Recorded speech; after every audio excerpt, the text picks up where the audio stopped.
Welcome to the Tech Egg. Don't get scrambled. Enjoy the video. In this video, I will explain how to make a clear object appear invisible using a simple method. We will explore the fascinating science of light and how it behaves when passing through different substances. This easy trick demonstrates a fundamental principle of optics, allowing you to create a surprising visual effect with common household items.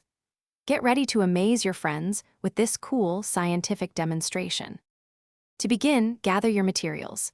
You'll need a small, clear glass object, such as a test tube, a glass stirring rod, or a small glass figurine.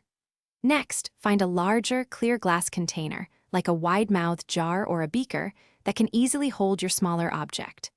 Finally, you will need about 1 liter of common vegetable oil, like canola or corn oil, which is readily available at any grocery store.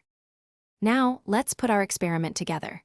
First, gently place your small, clear glass object into the larger glass container. Make sure it stands upright or lies flat at the bottom, depending on its shape. Next, slowly and carefully pour the vegetable oil into the larger container. Continue pouring until the smaller glass object is completely submerged and covered by at least 1 centimeter of oil above it. As you observe, the small glass object will appear to vanish or become nearly invisible within the oil. This happens because the vegetable oil has a refractive index very similar to that of the glass. Light passes through both materials with minimal bending, making the boundary between them almost undetectable. You can try this with other clear liquids or different types of glass to see how the effect changes. Thanks for watching. Consider subscribing if I helped unscramble your problems.